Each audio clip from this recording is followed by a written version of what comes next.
Good morning, everybody. Welcome to Dear Miss T with Terry Ruelle. Good morning, Terry. How are you? Hey, good morning, Dana. I am well, thank you, and grateful to be well. And it is a beautiful sunny day here, and we're having a little bit of a heat wave, so it's going up to 70. So I've been able to be outside a lot and get lots of walking in and sunshine, so I'm doing pretty good. Outstanding. Sunshine makes a lot of things better, doesn't it? It really does, and some of us really can tell if we don't get enough, and I was always one of those, so I'm real grateful to be down here in Arkansas in the south and be able to get more sunshine, even though I'm missing everybody in Michigan terrible. I'm grateful I have family here, and we can spend the holidays together in our little pod, so I always have them close, you know. That's beautiful. I love the subject matter for today. Why did you choose this? Well, it's so funny. I love the synchronicity of things, and I think it was a few weeks back I did a show where I talked about the 3 C's that keep us from seeing the big C, the Christ light in others, and I talked about comparing and control and criticism. And about a week after that, I came across Matthew Fox's talk he had just done on the 10 C's of what it means to be human.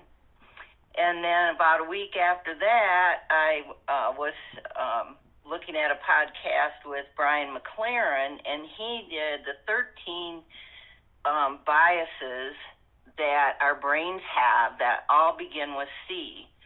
And I thought, that's so funny, you know, because teachers like to try to make bullet things like that and with the same letter if we can, because it's easier to remember. And I just felt like, okay, I'm supposed to look at these. Uh-huh. And the 3 biases that our brains all have that begin with C were from his book, Why Don't They Get It? And I think it's just an ebook, but Brian McLaren's written several books. He's a wonderful kind of Christian interfaith pastor, and he's all about love. And so I knew it would probably be something that we could all relate to. And so I was listening to that, and I thought, especially right now with the holidays, you know, everybody's missing everybody and lonely, and a lot of things are getting triggered, and there's so much division, unfortunately, in our country and even in our families, and people are arguing about whether to have gatherings or not. Some people think it's okay under certain circumstances. Some people don't think it's okay at all. Some people, you know, don't think we need to take all these precautions. So I thought maybe it would be helpful in bringing us together, even though we may disagree, if we understood why each other has the different biases we have. You know, we talked last time about just getting curious about our own triggers, which is another C, which I thought was interesting. And so we can not only get curious about our own triggers, but we can get curious about each other's ways of thinking and where that comes from and why. And if we understand it, it's maybe going to be much easier not to judge each other and to stay connected and love each other, even if we disagree. And so Brian's book, Why Don't They Get It? He talks about, like I say, the 13 biases that our brains just normally go to. And, of course, these are much out of our survival mechanisms, you know, for being able to keep evolving. And so it helps to know that we don't have to judge that it's there because it helped us survive, but we can be curious about looking at it to see if it's really still helpful to us now, or if it's actually getting in the way of our growth or our ability to stay connected and take care of each other. So the first one is what he called confirmation biases.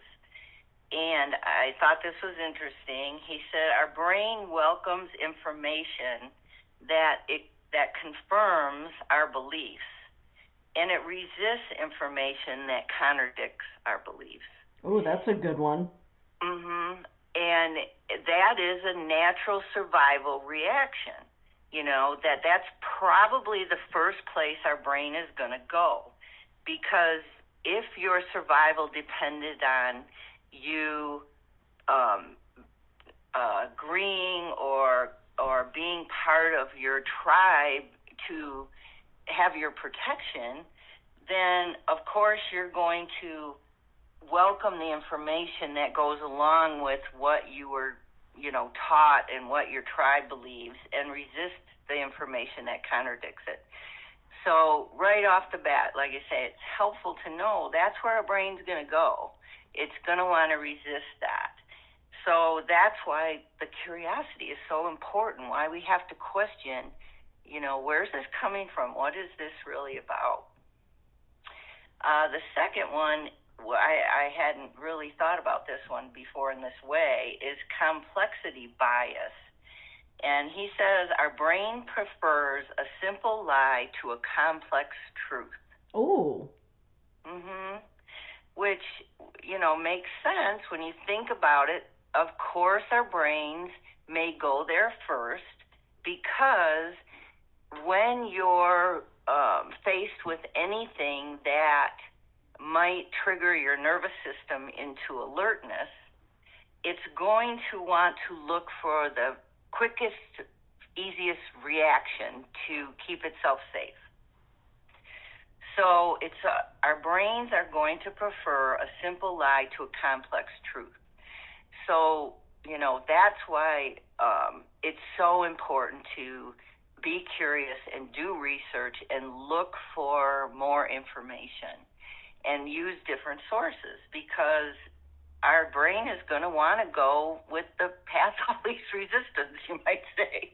I never thought about it before, but there's really a comfort factor that keep talking, Terry, because this is really fascinating to me.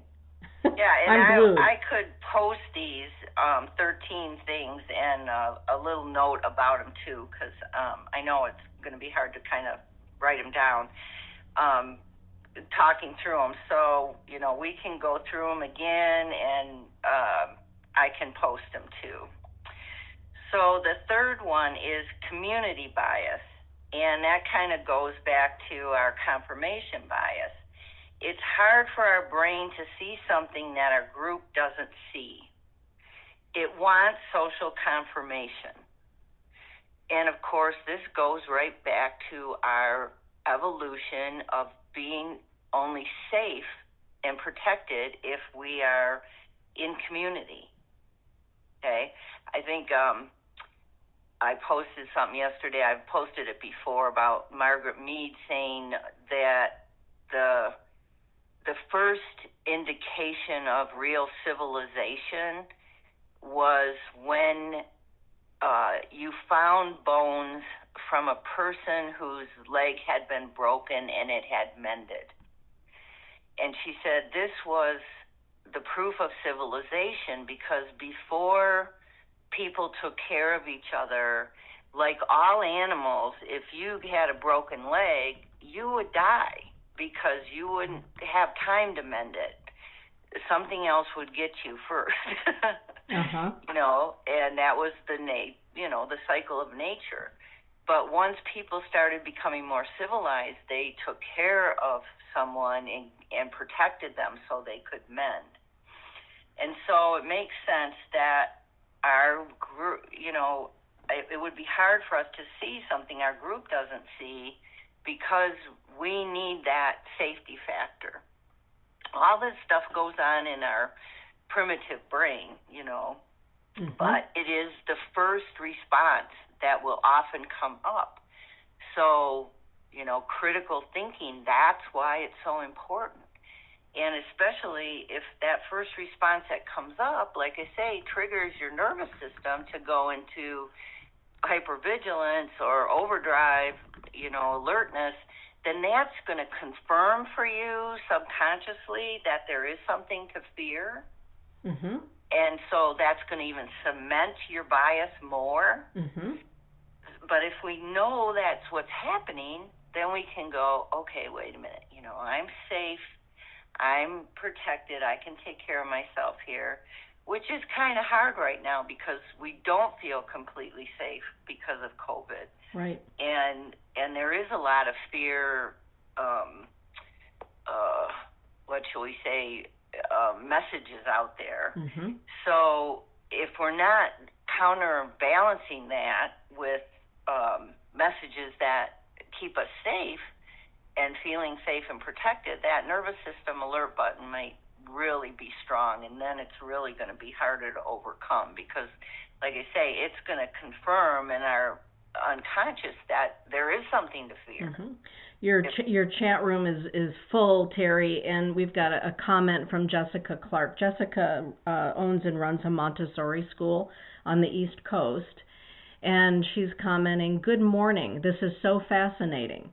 It reminds me of some of the new research being done regarding children, trauma, and its neurological and physical impact." Yes, definitely. And from doing the acupuncture, the ear acupuncture, and why we love it so much is because when you do meditation or the ear acupuncture or yoga or things regularly, and you can even do this with little ones, that help keep your nervous system in balance and help keep rebooting it back to where it's supposed to be. Mm-hmm. It's going to make it much easier for even little ones to cope, because if that button, that fight or flight or freeze button's pushed on over and over and over, which is kind of what's been happening, I think, in this last year, and you don't have enough things to help keep putting that back in balance, then all these biases are going to be being triggered all the time without you having the coping ability physically, mentally, emotionally, even spiritually to counterbalance that and to be able to go back to some, curiosity and critical thinking in a calm state, because it's really hard to be curious if you're in a state of fear or confusion or insecurity. You're going to just, want to try to get away from it in some way to make it better. Mm-hmm. And that's what we've talked about with, why numbing out for too long, whatever you're using, is not good for you, because if you do that for too long, your system never rebalances, as well as, some of the other things that we might call negative copers, things that don't really help us cope better.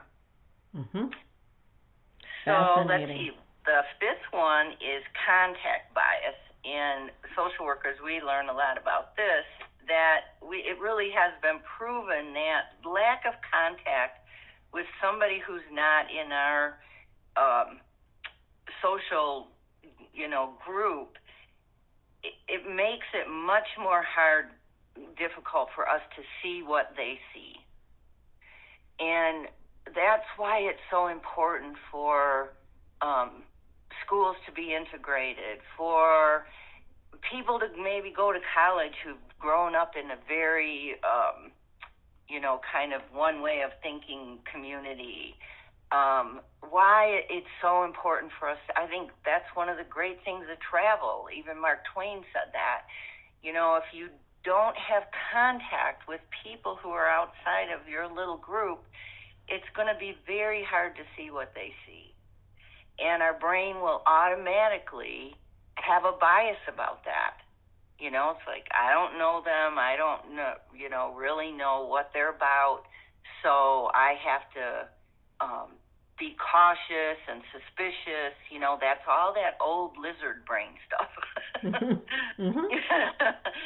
So, that's why I love the interfaith churches, it's so important to meet other people from different belief systems and religions. Anything we can do to make contact. I mean, you see this especially how it's helped with our melting pot in America, that the more contact we've all had with each other, the less prejudice there. I mean, we still have a long way to go, but you start to see that improving. Mm-hmm. Number 6 is conservative liberal bias. And what they mean by this is if a lot of what we learn or know and have as far as our belief systems, of course, therapists talk about this all the time, it comes in the first 6 years of our life, 3 to 6 to 7 years. The first 3 are foundational for safety, attachment, that kind of thing. The first 6 or 7 really kind of are the foundation of our personality. And he talks about this in the way of if you have, whether your parent is a nurturing parent or more of a strict parent. Like most fathers in a patriarchal society, which, we've had, especially in Western world, were taught to be, authoritarian, usually the more stricter of the parent. Most people would see their mother as the more nurturing parent. And there was even the hierarchy with patriarchy, dad's the head of the household and everybody comes down underneath that. So authority, if your home you grew up in was a very strong kind of traditional father, authority is going to be very important to you. Okay, that is what you were taught is kind of the highest, most important thing. And this was often related to loyalty, tradition, purity. So that relates to that person as goodness. And when you're a child, your parents are God. Children can't conceptualize God. So whatever parents taught children was the Bible truth, Right. was the gospel truth. That to them there was no higher, way to believe than the way your parents taught you. And like in my family, and being raised Catholic, and my father was raised Catholic, authority was very big, and it was very much about hierarchy, and there was a lot about loyalty and purity and tradition. And my mom was a Catholic convert, So, and she was very into Catholicism for a long time, and she studied the mystics and took her religion, a whole different way because of being a convert. And I think that helped her to see God as much more of a nurturing mother, Mm-hmm. instead of the strict, judgmental father. And so, of course, that's one of the reasons in our kind of spiritual path, a lot of us are talking about we have to bring the feminine face of God back, because unfortunately with patriarchy there becomes so much about the judgmental father or the authoritarian father that we've lost the nurturing mother side of God. And that's so important.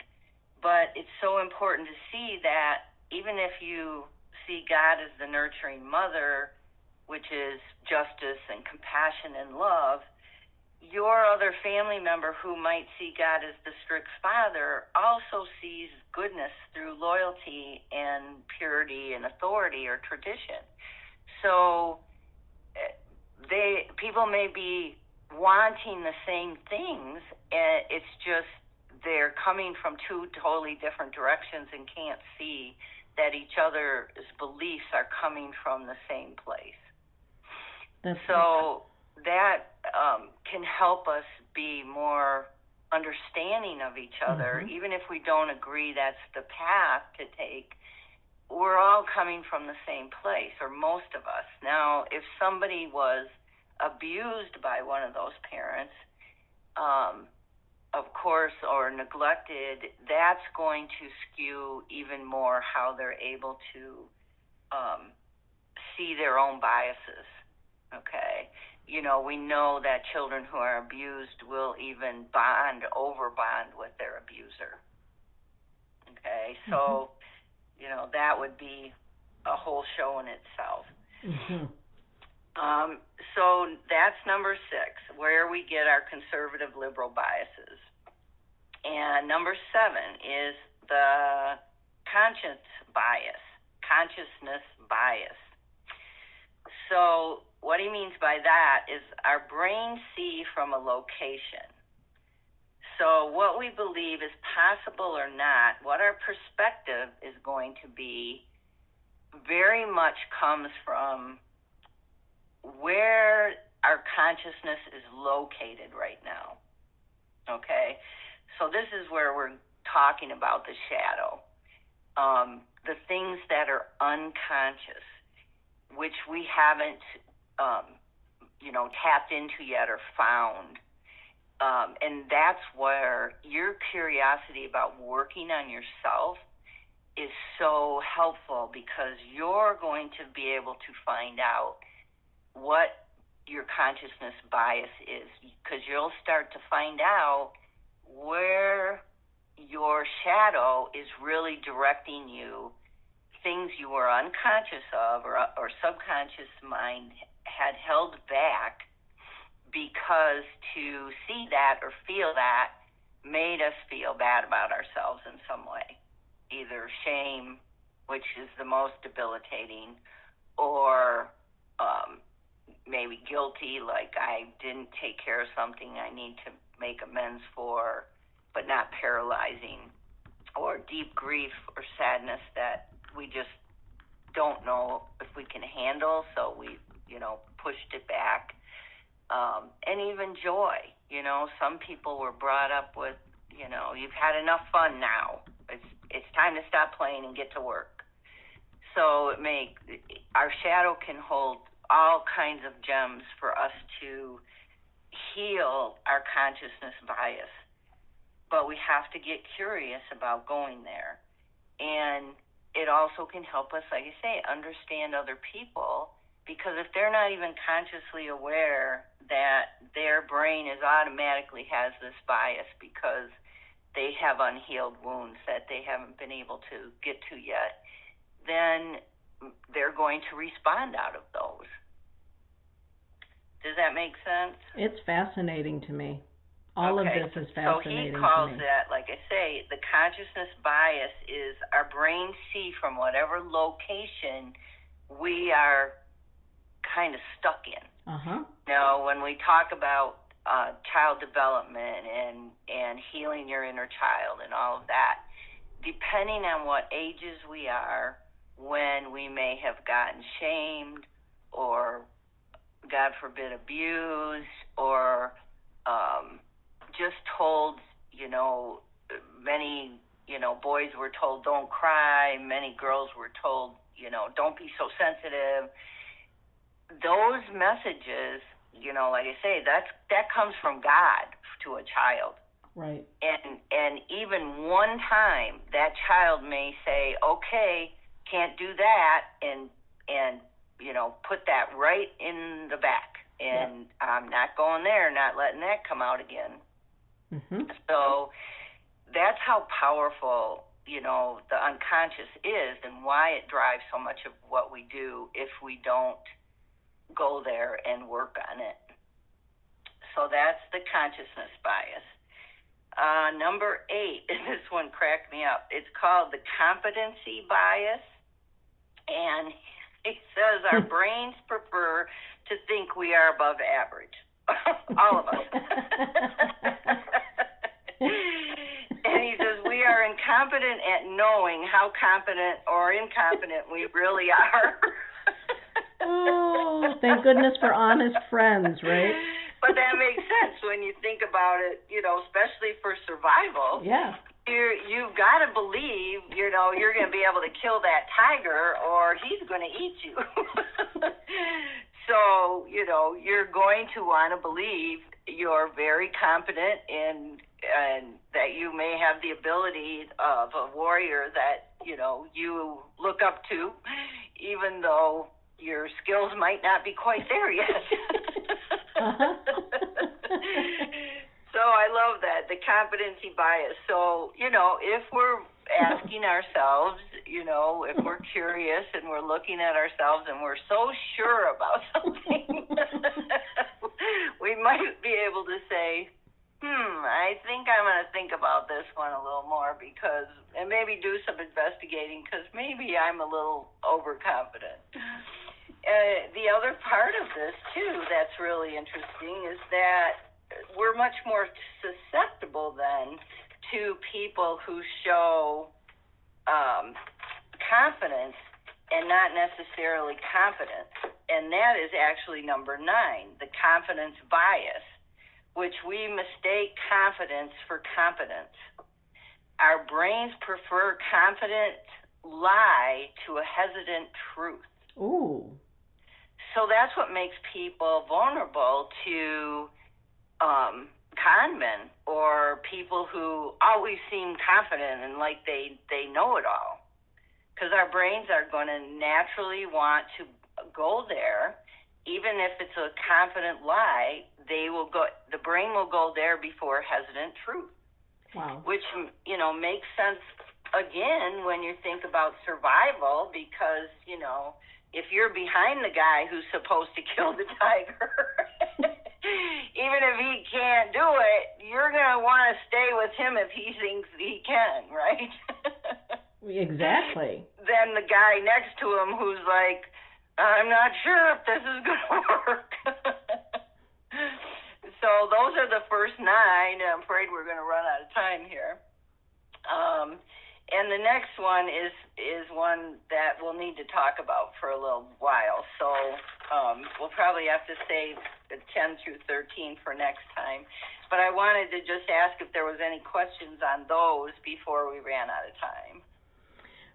No, just everybody chuckling along with you at that last one. And Carla Jo making a comment, I have a knee-jerk reaction to male authority. I resist. Yes, and I think that's very common with women, especially who grew up in patriarchal societies. Unless it's pushed down so far in the back that, we're in total denial about it. But, in patriarchal societies, girls got the message very early on that they were second-class citizens. And so any female that starts to work on themselves is going to start resisting that or have a natural resistance to that. So that's, another reason to really check our triggers with authority figures and do critical thinking and know if this is someone trustworthy to be listening to or following. How does that feel in my gut? Is that about my own resistance or is there some questions here? And like I say, some people who have a liberal bias are going to feel like, all right, that person isn't compassionate or loving enough. And another woman who has a conservative bias, she might think that person isn't just or they're very loyal and like it. So it can go either way. Mm-hmm. So we really have to, be curious about what's happening with ourselves. And right now, like I say, this is a huge opportunity for growth for all of us. Mm-hmm. As a society, individually, and in our families, if we can look at it that way, we can learn a lot, from each other and about each other and about ourselves and become closer for it. But it's going to be uncomfortable because growth is always uncomfortable because it pushes us out of our comfort zone. But we know that's where we grow. That's right. Yep. Well, Terry, thank you for another amazing podcast. And thank you for all of the wonderful things that you post on your show page on Facebook. Terry does have a show page on Facebook. She's also on Instagram, Terry Ruelle.